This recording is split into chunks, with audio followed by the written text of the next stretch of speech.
Today, I'm going to break down one of the greatest dance music classics of all time that is won by Swedish House Mafia. This song has some of the coolest production techniques that were way ahead of its time when it was released, and I can't wait to show you them. This song starts out with a sound that blew everybody's mind back then, even mine. And that sound was just a kick. But that kick, it was put into a sampler and looped at such a high rate of speed.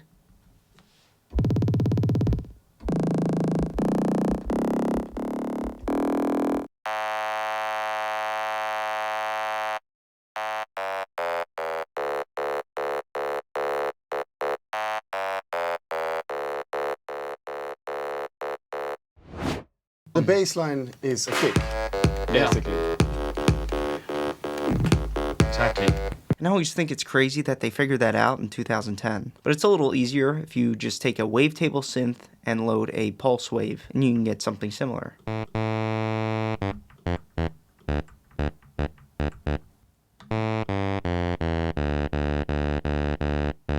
Let's not forget the infamous pitch bend.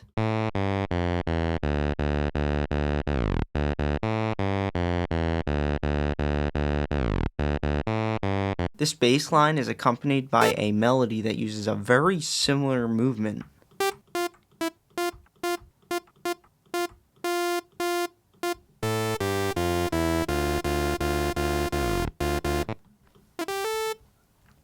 And that movement doesn't keep repeating, it actually changes every other phrase.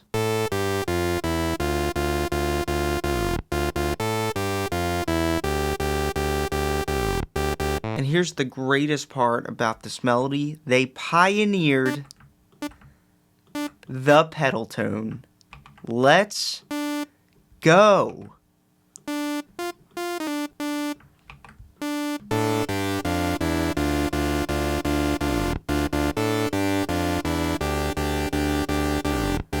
Does anybody else get taken back to their college days when they listen to this? This song makes me think of all of my best friends, all the parties I've ever been to, all the festivals I used to go to as a kid. It's just love. This sound uses a 2-octave sound that's made up of pulse waves.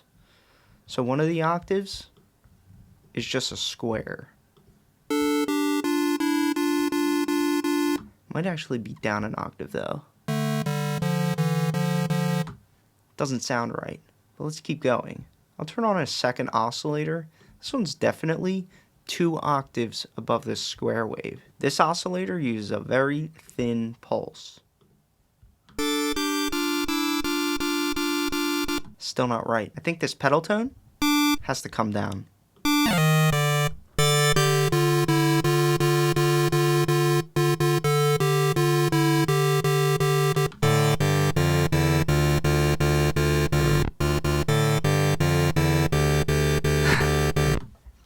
It's a yes from me. Now what I always found cool about this sound is it wasn't over-processed in any way. There was slight panning to move it around every call and response. So you kind of got an effect where it was swimming around in a stereo image.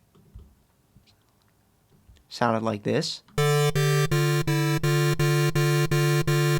And it did that every phrase.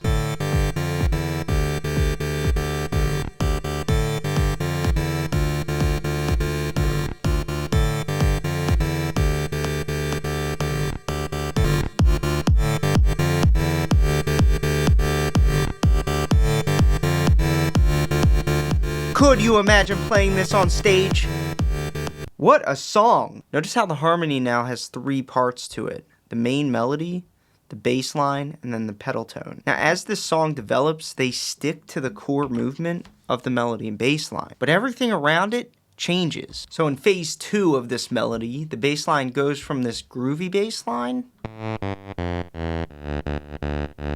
to an emotion-invoking melodic bass line.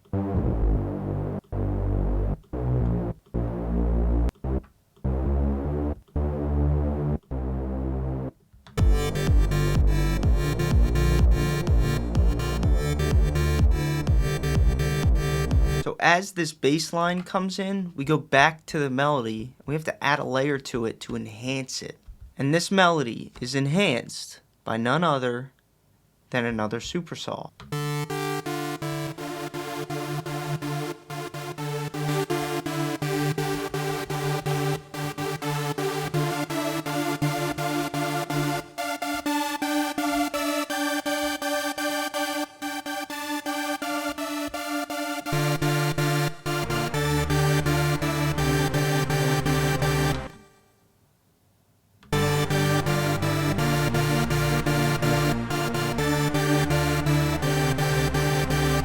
And then here's the best part.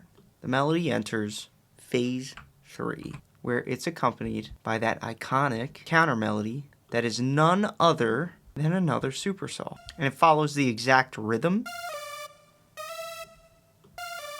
of the main melody and bass line. And what I've learned from this is how focused they are on sticking to the core fundamentals of what made the melody great. The entire song, it just doesn't drift off of that original melody and bass line. The rhythm stays the same, the melody stays the same, but they just build around it.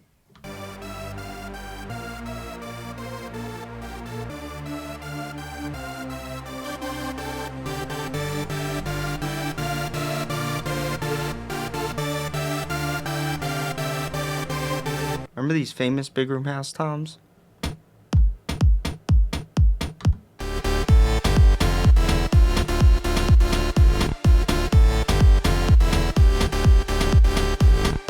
Here's the fourth phase of the melody, which is the melody with the counter melody and the kick and all the drums. We just have to take the counter melody. I don't think it's sounding launchy enough. I need to bust out my trusty sidekick, Nexus. I only use it as needed, but for good reason. Nexus was actually one of the most, if not the most popular synth plugin back when this song was released, because the quality of sounds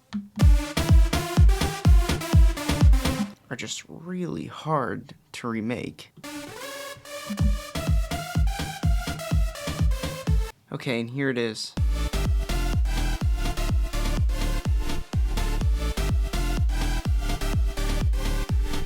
I'm gonna add one more piece that I think was significant in this track. And like other things in this song, when they used this sound, everybody went nuts. It was one of those sounds that was just so iconic. And it comes in on the second drop. So what I'm going to do is just take the pedal tone, because we're going to use that rhythm. We're going to initialize our preset so we get this sound.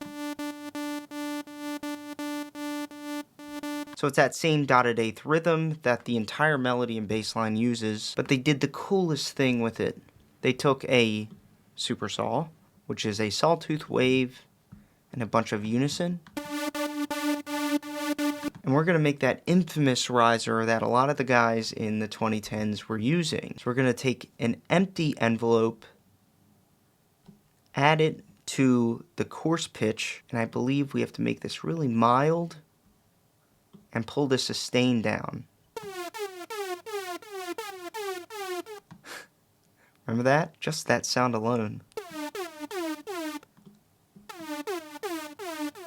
Just takes me back. Let's dirty it up a little bit by adding more untuned or detuned unison. And then finally, we have to bring it to life with a little bit of pitch bend.